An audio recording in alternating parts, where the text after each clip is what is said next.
rya Yesu. Imana ibahe umugisha, Imana ibagire neza. Turashima Imana kubw'ubuntu n'imbabazi yongeye kutugirira muri uyu mwanya kugira ngo tubashe gusangira ijambo ryayo, kandi ndizera ko aho muri hose muhawe umugisha kubw'imirimo n'ibitangaza Imana ikomeje gukora hagati muri mwebwe. Uyu ni umunsi mwiza Uwiteka Imana yaduhaye kugira ngo tubashe kunezererwamwo, kandi ndabizi neza ko hari ibyo Imana iri bukomeze gukora mu buzima bwacu binyuze mu ijambo ry'Imana. Yesu abaho umugisha kandi Yesu abagirire neza. Tubahaye ikaze muri uyu mwanya mwiza w'ijambo ry'Imana. Abadukurikiye online, Yesu abaho umugisha. Twongera tubasaba kugira ngo mufate link muyisangiza abandi kugira ngo nabo babashe gukurikira ijambo ry'Imana aho baherereye mu izina rya Yesu. Haleluya. Imana rero ibaho umugisha. Tugiye kuganira ijambo ry'Imana, Imana dushize ku mutima, kandi ndagusaba kugira ngo ukomeze kubana natwe muri uyu mwanya. Yesu abaho umugisha mwinshi cyane. Turashimira itorero za Temple Kimironko, turashimira abashumba bacu aho bari hose. Yesu abaho umugisha kubw'uyu mwanya mwiza mwaduhaye kugira ngo tubashe gukora umurimo w'Imana, dusangira ijambo ry'Imana n'ubwoko bw'Imana. Yesu abaho umugisha mwinshi cyane.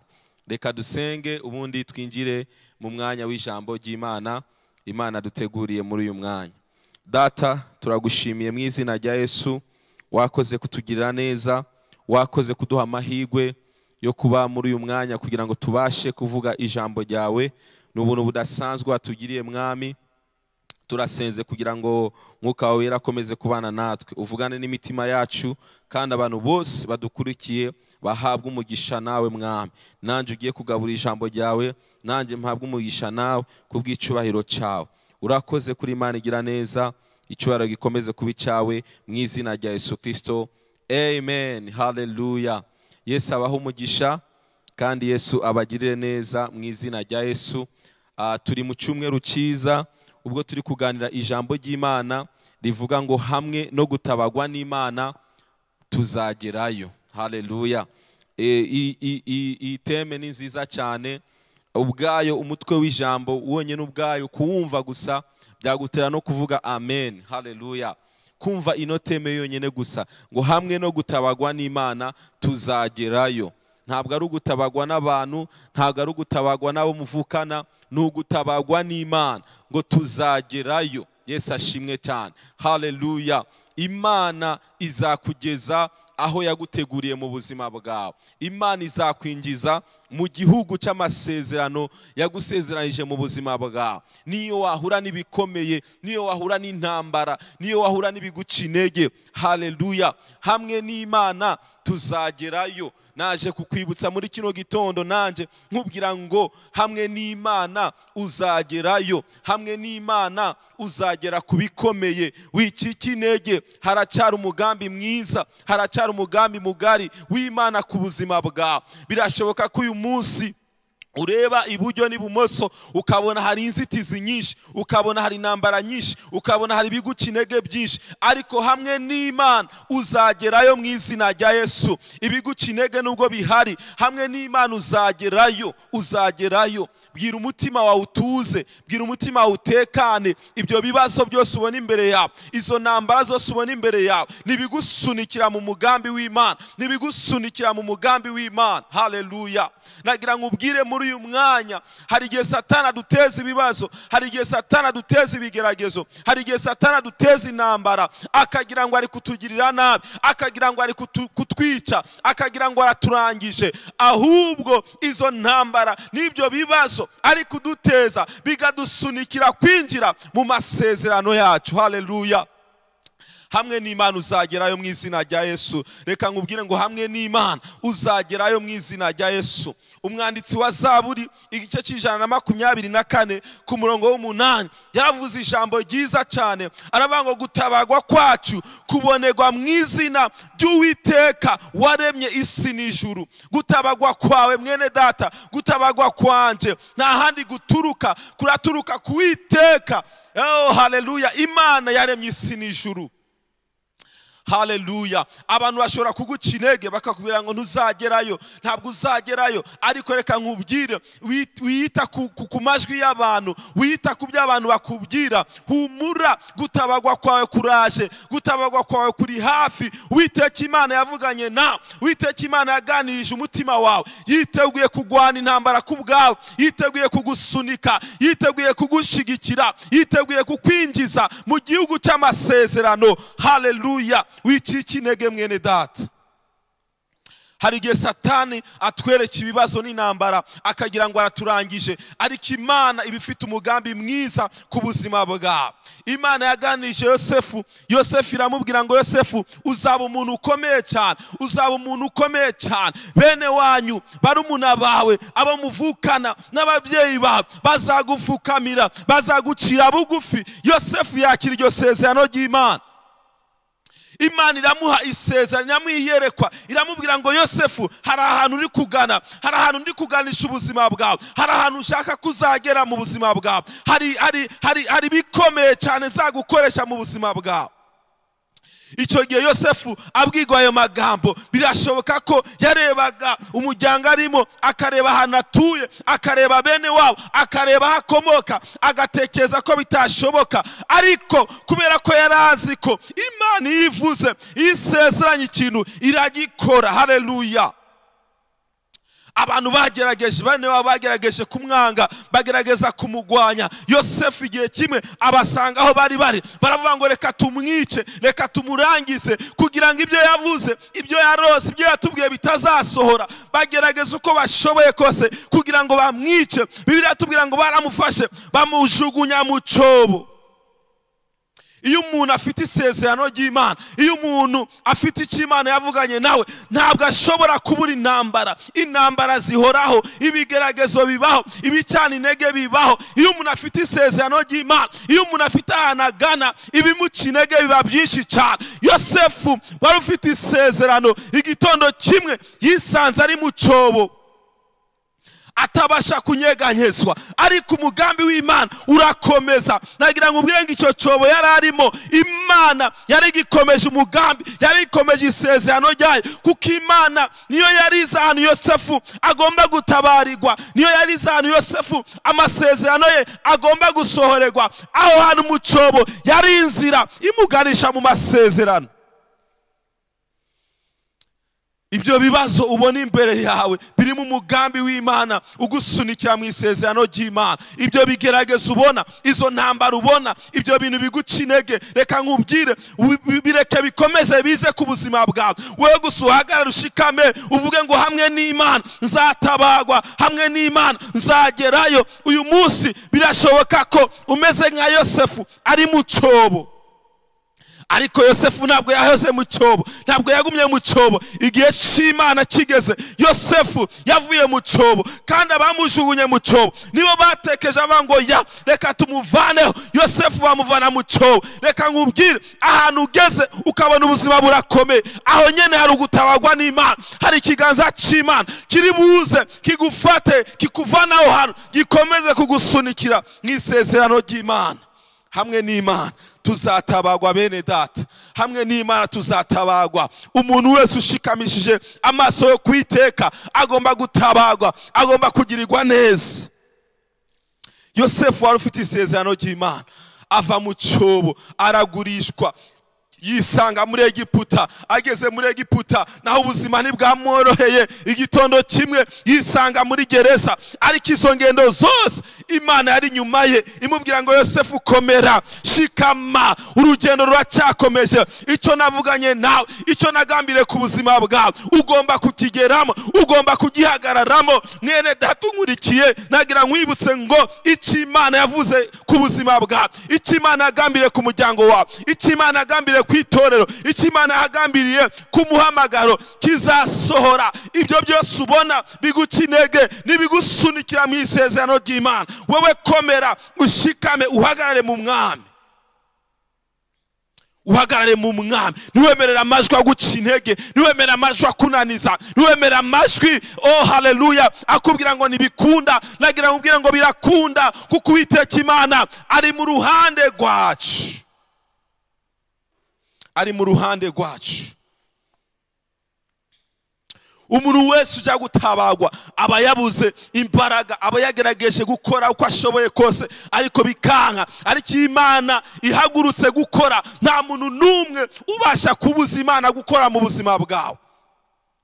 Kandi muri iyi si dukwiye gusobanukirwa ko ibiduca intege ntabwo bishobora kubura, imbaraga zitugwanya ntizishobora kubura, ibitugwanya ntibishobora kubura. Ibyo ni ibintu ukwiriye gusobanukirwa cyane, ni ibintu ukwiriye gusobanukirwa. Tukiri mu isi, turacyari mu ntambara, turacyari mu rugendo, ibizatunaniza ntibizabura, ariko icyo Imana yavuze nicyo dukwiriye guhagarara tukagihanga amaso.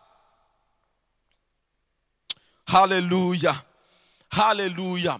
Abantu bakwiriye gusobanukirwa ko imbaraga zabo zifite aho zitangirira, zifite n'aho zihereza. Ariko umuntu wiringiye Imana, Imana imugirira neza. Niwishimikiza ubwenge bwawe, ukishimikiza imbaraga zawe, ntabwo uzagerayo. Ariko nuhagarara ku Mana, ukizera Imana, ukahagarara ku cyo Imana yavuze ku buzima bwawe, uzagerayo mu izina rya Yesu.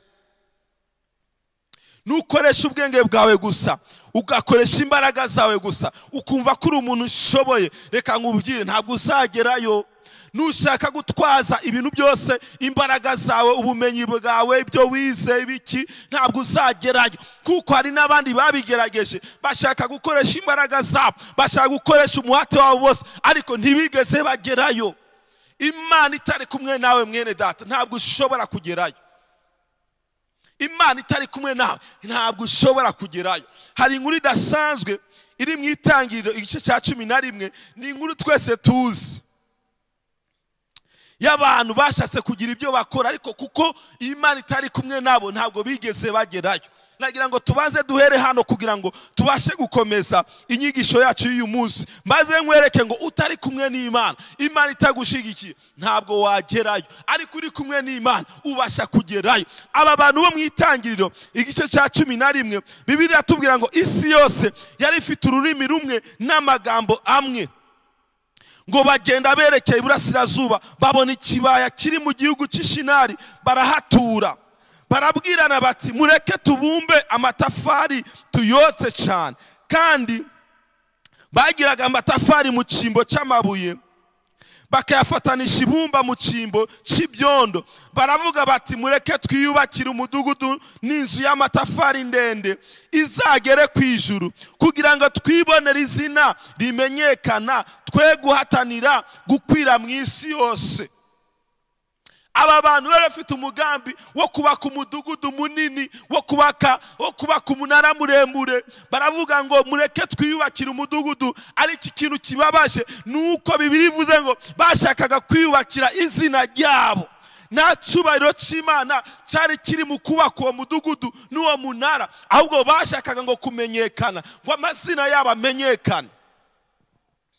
Iyo umuntu agiye gukora gahunda zitari mu Imana, iyo umuntu agiye gukora amaproje atari mu Imana, atari mu icyubahiro cy'Imana, yewe ushobora kugerageza, ushobora kugerageza, ariko reka nkubwire, ntabwo uzagera 100% nk'uko wabyifuzaga. Kiretse Imana imanutse ikabana nawe, kiretse ibyo ugiye gukora byose biri mu mugambi w'Imana, ariko bitari mu Imana, ntabwo bizakunda, ntabwo bizakomera. Igihe nikigera bizasenyuka, ariko biri mu Imana bizakomera. Niyo mpamvu tuvuga ngo hamwe n'Imana tuzagerayo. Aba bantu bari bafite igitekerezo cyo kubaka umudugudu.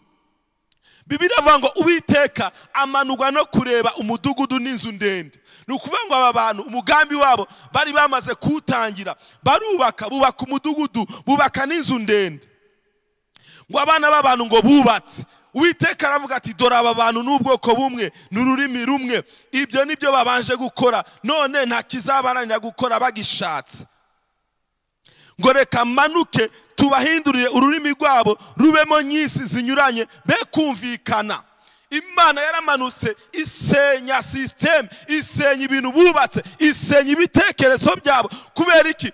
Kubera ko bari bagambiriye gukora ibintu bitari mu icyubahiro cy'Imana.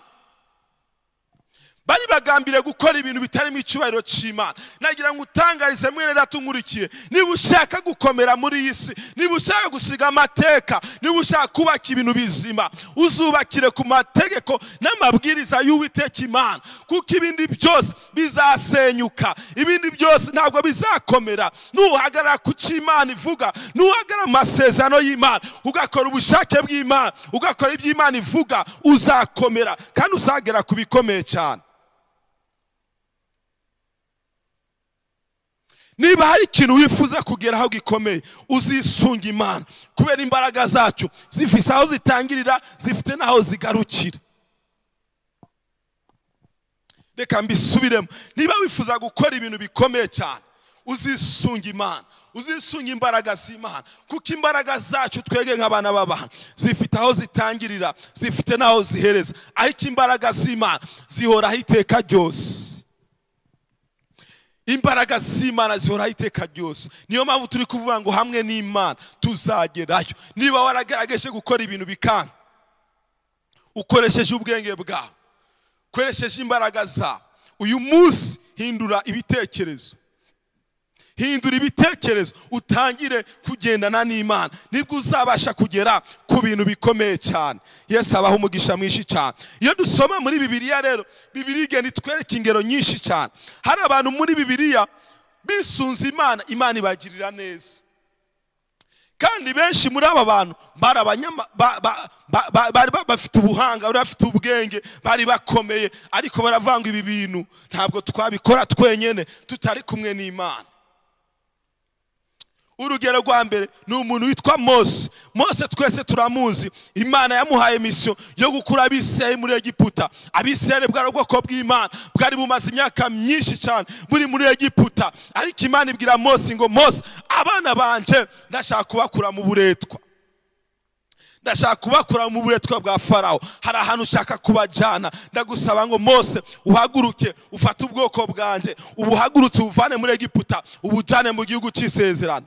Mose yari yarakuriye muri Egiputa, yari yarabanye n'abanyegiputa imyaka myinshi cyane, yari yarize ubwenge, yari yarize system, yari yarize strategy zose zo muri Egiputa, yari kubyemera vuba. Ariko Mose abanza abwira Imana ngo, Mana, ibi bintu sinabishobora. Ntabwo Mose yigeze ahagarara ku bwenge n'imbaraga n'ubuhanga na connection z'abantu yarazi n'abashobora kumufasha, ntabwo yigeze abitindaho. Usomye muri Kuva igice cya 33 ku murongo wa 15, Bibiliya avuga ngo Mose aramubwira ati, ubwawe nutajyana natwe ntudukure hano. Mose yari yarasobanukiwe neza ko Imana itajyane nabo, itajyanye n'Abisirayeli, ntabwo bari kugera iyo bari kujya. Nubwo yari afite ubwenge, nubwo yari asobanukiwe imikorere n'imigenzereze na systeme zo muri Egiputa n'inzira zose, ariko arabwira Imana ngo, Mana, ibyo izi byose mbishyize ku ruhande, ndagusaba ikintu kimwe, nutagendana natwe shaka utugumize hano. Kuko yari abizi neza Imana itari mu ruhande rwabo, nta kintu bari kugeraho mu buzima bwabo. Niba ushaka kugeraho mwene data, niba ushaka kugerayo, wisunga Imana. Niba hari ahantu Imana yakubwiye, niba hari inzozi ufite, niba hari yereko ufite, wisunga Imana. Wisunga Imana, nibwo uzabasha kugerayo. Undi muntu wa kabiri tubona ni Dawidi. Dawidi yari umwami, yari intwari ikomeye cyane. Igihe cyose yabaga ari ku rugamba cyangwa se aragiye, Imana yamukoreshaga ibikomeye. Yagwanaga intambara, akanesha amadubu, akanesha ibisimba bitandukanye. Ariko ajya kugwana na Goliyati, yaravuze ngo, Goliyati we, ndagutera mu izina ry'Uwiteka Imana. Haleluya! Imana yaremye isi n'ijuru. Dawidi nawe ntabwo yigeze na rimwe yishingikiriza imbaraga. Dawidi ntabwo yigeze yishingikiriza ubumenyi na experience yari afite by'intambara, ntabwo yigeze abyishingikiriza. Iteka ryose yaravugaga ngo, nizeye Imana, nizeye imbaraga z'Imana. Uyu munsi mwene data, niba ushaka kugerayo, dore bano bagabo ni intwari. Mose yabaye intwari, Dawidi yabaye intwari, ariko kugira ngo babe intwari nuko biringiye imbaraga z'Imana. bashize ku ruhande ibyo bashoboye, experience zabo bazishira ku ruhande, barabwira Imana ngo Mana, ni wewe twiringiye, ni wewe duhanze amaso, ni wewe watuma tugerayo, ni wewe watuma tugera kubikomeye. Uyu munsi abantu kubera ubwenge bafite, kubera amafaranga bafite, kubera connection bafite, bumva ko ibintu byose babasha kubigera ku bwabo. Reka nkubwire, hari ibyo ushobora kugeraho ariko imbaraga zabo hari ahantu zitangirira, hari naho zigarukira. Hindura imitekerereze yawe, ugarukira Imana, ubwira Imana ngo Mana, nciye bugufi, wewe uhabwa icubahiro. Nukora ibintu biri mu icubahiro cy'Imana, uzahabwa umugisha muri isi no mu gihe kizaza. Ariko nukora ibintu biri mu icubahiro cyawe gusa, umva uri gutakaza igihe n'umwanya. Abantu bazagukomera amashi, abantu bazakubaha, ariko mu ijuru uzaburayo umugabane, kuko ntabwo washatse gukora ibintu biri mu icubahiro cy'Imana. Niba wifuza kugera kure, isunga Imana, ugarukira Imana, wizera imbaraga z'Imana, uzagera kubikomeye mu izina rya Yesu. Haleluya.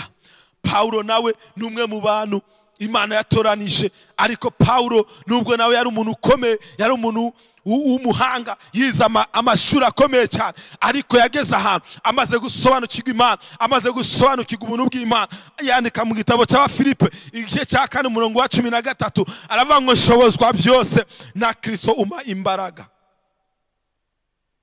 Dushobozwa byose na Kristo uduha imbaraga. Imbaraga zacu zifite aho zigarukira, ariko iz'Imana zirakomeza. Impamvu watsinzwe kenshi nuko utigeze wisunga imbaraga z'Imana. Impamvu utigeze ugera ku bintu bikomeye, cyangwa se n'ibyo wagezeho bigasenyuka, nuko utigeze wisunga imbaraga z'Imana. Wumvaga ko wewe ushoboye, wumvaga ko wewe hari ibyo wageraho ku bwawe. Ariko reka nkubwire, hindura imitekerereze uyu munsi, ubundi ugutabagwa kwa urebe ukuntu guturuka ku Uwiteka Imana yaremye isi n'ijuru. Twavuga abantu benshi bageze ku bikomeye, ariko nagira ngo nkubwire ko gutabagwa kwawe kuva ku Mana. Uhumure mwene data, niba waramenye Imana, niba warasobanukiwe Imana, gutabagwa kwawe kurava ku Uwiteka Imana yaremye isi n'ijuru. Umwanditsi wa Zaburi igice cya 37 ku murongo wa 5 yaravuze ijambo, aravuga ngo ikoreze Uwiteka urugendo rwawe rwose, aba ari we wiringira, ngo nawe azabisohoza.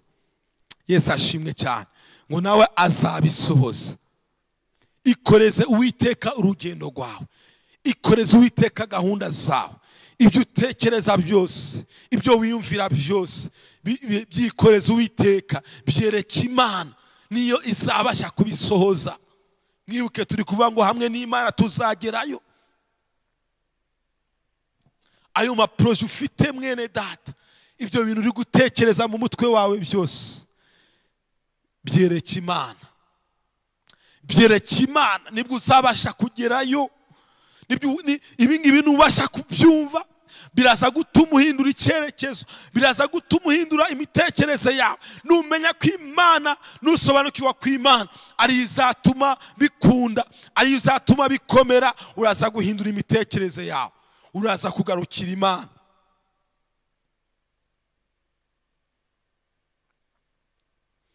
Gahunda zacu nituzereke Imana, bizatuma tugerayo. Imana ibaha umugisha mwinshi cyane. Reka nkubwire ibintu bikenya biranga umuntu uzatabagwa n'Imana kandi akagerayo. Niyo ngiye gusoreza. Nkubwire ibintu bikenya biranga umuntu uzatabagwa n'Imana kandi akagerayo. Ibi bintu nubyumva ukabisobanukirwa, biraza guhindura ubuzima bwawe. Icyambere, ntuzigere wishimikiza imbaraga zawe, kuko twebwe dufite aho tugarukira. Umuntu uzagerayo, umuntu uzagera ku bikomeye, ntabwo yigera yishimikiza imbaraga ze, ahubwo yishimikiza imbaraga z'Imana. Imigani igice cya 3 umurongo wa 7 Bibiliya avuga ngo ntiwishimire ubwenge bwawe, ujye wubaha Uwiteka kandi uve mu byaha. Ubwenge bwawe ntukabwishimire, ahubwo wubaha Uwiteka. wubaha Uwiteka, wubaha Uwiteka, ubwenge bwawe, imbaraga zawe ntukazishimire mwene data. Iyi si irimo abantu bari bakomeye, bari bahambaye, bari bafite ubwenge bukomeye cyane, ariko igihe kimwe bisanze bari hasi, bisanze bamanuwe. Ariko abantu bubasha Imana, oh haleluya, bageze ku bintu bikomeye, kandi isezerano ryabo n'ubu riracyakomeje. Bibiliya iratubwira ngo abantu bakurikiye Imana, ingororano yabo ngo bazagororerwa inshuro 100 bakiri mu isi no mu gihe kizaza. No mu gihe kizaza. Hari igihe twibagirwa ibyo mu gihe kizaza, tugatekereza ibyo hano mu isi gusa. Niyo mpamvu abantu batekereza ibyo mu isi bumva bakoresha imbaraga zabo n'ubwenge bwabo gusa, kuko bumva ko ibyabo bizarangirira hano ku isi. Ariko nakira nkubwire, ntabwo bizarangirira hano ku isi. Hari izindi ngororano zidutegereje mu gihe kizaza, mu gihe tuzaba tutakiri hano ku isi.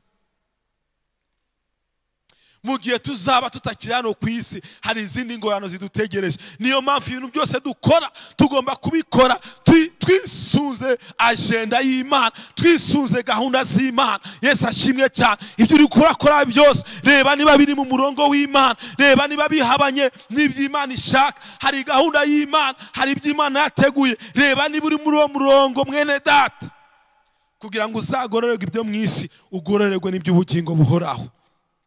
Icya kabiri, uhora witeguye kuyoborwa n'Imana. Haleluya. Uhora witeguye kuyoborwa n'Imana. Umuntu uzatabagwa kandi akagerayo n'umuntu ahora yiteguye kuyoborwa n'Imana. Zaburi igice cya 32 ku murongo w'8, Bibiliya ivuga ngo nzakwigisha nkwereke inzira unyura, nzakugira inama, ijisho ryanje rizakugumaho. Haleluya. Nzakwigisha nkwereke inzira. Uyu munsi niba ukeneye inzira ikwiriye kunyugwamo, niba ukeneye inzira yo gutabagwa, emera wigishwe n'Uwiteka Imana, kuko izindi nzira zose zirakuyobya, zikuganisha ahadakwiriye. Inzira zitari mu Imana zirakuyobya. Reka mbigusubiriremo, inzira zitari mu Imana zirakuyobya. Nubwo wabona ko ari ahantu ugeze mu bintu bikomeye by'isi bizasenyuka. Aba bantu twatangiye tuvuga barubatse imidugudu, ariko Imana yarayisenye. Kubera iki? Ntabwo zari inzira z'Imana, ntabwo byari bihabanye n'umugambi w'Imana. Emera Imana ikwigishe inzira ukwiriye gucamo. Emera Imana ikwigishe, kandi ngo niwemera ko Imana ikwigisha, ngo Imana izakugira n'inama. Niwemera ko Imana ikwigisha, izakugira n'inama, kandi ikindi ngo ijisho ryanje rizakugumaho. Umuntu yemeye kuyoborwa n'Imana, ijisho ry'Imana rimugumaho. Niyo mpamvu ijisho ry'Imana rikuri ku buzima bwawe, unyura mu bihe bikomeye, Imana ikagutabara, ikakufata ikiganza, ikakuvana muri ibyo bihe, ikakwinjiza mu mugambi wayo. Haleluya. Icya gatatu, guma ku isezerano ry'Imana riri ku buzima bwawe. Umuntu uzatabagwa n'Imana kandi akagerayo n'umuntu uguma ku isezerano ry'Imana, n'umuntu uhagarara ku kintu Imana yavuze. Uyu munsi abantu bari gucika intege kubera iki? Kubera challenges bari kunyura nazo. Abantu bari guhura n'ibibazo, bari guhura n'intambara, bakumva bacitse intege, bakumva nk'aho amasezerano y'Imana arahagaze. Reka nkubwire, guma ku isezerano ry'Imana. Ikintu Imana yakubwiye, niba Imana yakubwiye kuzubaka itorero, niba Imana yakubwiye kuzubaka ministeri ikomeye, uyu munsi ukabona hari intambara runaka, izo ntambara ntabwo zizakuraho icyo Imana yavuze. Imana ifite inzira nyinshi zo gutabara ubuzima bwawe. Imana ifite inzira nyinshi zo gusohoza isezerano ryayo riri ku buzima bwawe. Wewe icyo usabwa, guma ku isezerano ry'Imana, guma ku cyo Imana yavuze ku buzima bwawe. Niyo Satani yakwereka ibinyuranye n'iby'Imana yakubwiye, oya, ibyo ntukabyumve, ibyo ntukabishireho umutima. Shira umutima ku cyo Imana yavuze ku buzima bwawe. Umuntu ugiye gutabagwa n'umuntu ugiye gukomeza guhagarara mu isezerano ry'Imana riri ku buzima bwe. Haleluya. Niba uri guhabwa umugisha, wandike ngo amen. Haleluya. Umva ukuntu Yeremiya, umuhanuzi Yeremiya yavuze. Yeremiya igice cya 33 ku murongo wa 14, aravuga ngo Uwiteka aravuga ati, dore iminsi izaza ngo nzasohoza rya jambo ryiza nasezeranije inzu ya Isirayeli n'inzu y'Iyuda. Imana ishimwe cyane. Haleluya. Ngo nzasohoza rya jambo ryiza. Iyi ni Imana yari iri kuvuga ngo mw'Abisirayeli mwe, mw'Abayuda mwe, numva muhumure, ijambo ryose navuze nzarisohoza. Hamwe n'Imana tuzagerayo. Niba ari ijambo Imana yakubwiye, niba ari isezerano Imana yakubwiye, iyo Mana yavuganye nawe, komeza kwigirira icyizere, komeza kwihanga amaso. Haleluya. Iryo jambo yakubwiye, iryo sezerano yakubwiye, izarisohora mu buzima bwawe. Niba witeguye gutabagwa n'Imana, hagarara ushikame mu isezerano ry'Imana. Imana ibaha umugisha mwinshi cyane. Ibi ni ibintu biranga abantu bagiye gutabagwa. Nuhagarara mu isezerano ry'Imana, Imana izatabara ubuzima bwawe. Yesu abaha umugisha. Reka dusoreze muri iki cyanditswe dusenge. Hari ugutabagwa kw'Imana kuze mu buzima bwawe. Ntubivemo, ntucike intege. Hari ugutabagwa kw'Imana, Imana izanye mu buzima bwawe. Dusoreze kuri iki cyanditswe kiri muri Yosuwa igice cya 23 umurongo wa 14. Ese witeguye guhura n'Imana mwene data? Ese witeguye gutabagwa n'Imana iki gitondo cyangwa se uyu mwanya? Imana irakubwira ngo hamwe nanje uzagerayo. Haleluya. Yosuwa 23 umurongo wa 14. Bibiliya iravuga ngo dore, aya ni amagambo Yosuwa yavugaga, ngo dore ubu ngiye kugenda nk'uko abandi bose bagenda, kandi muzi neza mu mitima yanyu yose no mu bugingo bwanyu bwose yuko nta kintu na kimwe cyabuze mu byiza byose Uwiteka Imana yanyu yabasezeranije. Byose byasohoyeho, nta kintu na kimwe muri byo cyabuze. Haleluya. Haleluya. Nta kintu na kimwe cyabuze. Nta kintu na kimwe cyabuze. Nagira nkwibutse mwene data unkurikiye muri uyu mwanya, mu by'Imana yavuganye nawe, nta kintu na kimwe kizabura. Nubwo wahura n'intambara, nta kintu na kimwe kizabura. Ngo mu byiza byose Imana, Uwiteka Imana yanyu yabasezeranije, byose byabasohoyeho. Nagira ngo ubwire ngo byose bizasohora mu by'Imana yavuze byose. Nubwo Satani yahaguruka, nubwo abadayimoni bahaguruka, nubwo intambara zahaguruka, iby'Imana yavuze ku itorero, iby'Imana yavuze kuri Zion Temple, byose bizasohora. Iby'Imana yavuze ku muryango wawe, byose bizasohora. Iby'Imana yavuze ku buzima bwawe, byose nta na kimwe kivuye, bizasohora mu izina rya Yesu. Ngo kandi ngo nta kintu na kimwe muri ibyo cyabuze. Ibyo utarabona uyu munsi, ibitarasohora uyu munsi, ntabwo bivuga ko bidahari. Oya, ni ikibazo cy'umwanya gusa. Satani yikubwira ngo igihe kiragiye, igihe ntabwo kiragenda. Wigendera ku isaha y'iyi si, wigendera ku gihe cy'iyi si, ntabwo igihe cyagiye. Ahubwo komeza wizere, komeza uhanga amaso Imana. Haleluya. Niyo mpamvu Zaburi itubwira ngo ndunamurira amaso yanjye ku musozi, ngo gutabagwa kwanjye kuraturuka he? Kuraturuka ku Uwiteka Imana yaremye isi n'ijuru. Uyu munsi ongera ugarura ibyiringiro byawe. We wacitse intege, we wumva ibihe bikomeye, we wumva ubuzima bwawe buri mu kaga, ongera ugarura ibyiringiro byawe ku Mana. Ongera urambura amaso yawe ku Uwiteka. Gutabagwa kwawe kuri hafi, gutabagwa kwawe kuri hafi. Yesu abaha umugisha mwinshi cyane. Gutabagwa kwacu kuri hafi, gutabagwa kwacu kuri hafi. Reka dusenge. Gutabagwa kwawe kuri hafi. Uyu munsi ushobora kuba ukikujwe n'ibibazo byinshi n'intambara nyinshi, ariko gutabagwa kwawe kuri hafi mwene data. Imana ibaha umugisha. Reka dusenge. Data, mu izina rya Yesu, turagushimiye kubw'ijambo ryawe Mwami. Gutabagwa kwacu kuri hafi. Birashoboka ko hari umuntu udukurikiye nonaha, ubuzima bwe bwari buri mu kaga gakomeye, ari kunyura mu bihe by'intambara, ari guhura n'amajwi menshi amuca intege, amunaniza.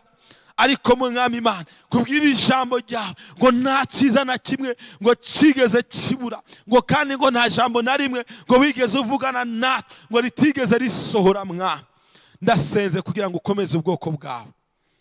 abana bawe badukurikiye mwami bongere guhemburwa n'iri jambo, bongere kugira ibyiringiro muri wowe mwami. Abacitse intege bongere gukomezwa nawe mwami, bongere gutabagwa nawe mu izina rya Yesu. Reka ibihe byo gutabagwa bimanukira ubwoko bwawe, reka ibihe byo kugendererwa nawe mwami bimanukira ubwoko bwawe mu izina rya Yesu. Abantu bagendererwe nawe, abakira indwara bazikire, ababohoka babohoke, abinjizwa mu masezerano bayinjijwemo kubw'izina ryawe mwami mu izina rya Yesu. Uhereye umunsi nitwongere kwishingikiza ubwenge bwacu, ahubwo twemere kuyoborwa nawe, kuko kugendana nawe bizatuma tugereye amahoro. Natuye umugisha ku bana bawe, natuye umugisha ku itorero ryawe, natuye umugisha ku bantu badukurikiye n'abazadukurikira bose. Umugisha uzakomeze kubabaho mwami. Urakoze kuri Imana igira neza, icyubahiro cyose gikomeze kuba icyawe ubu n'iteka ryose mu izina rya Yesu Kristo, amen. Imana ibahe umugisha, Imana ibagirire neza, ibihe byo gutabagwa bibagereho mwese, mwarahezagiwe. Shalom shalom.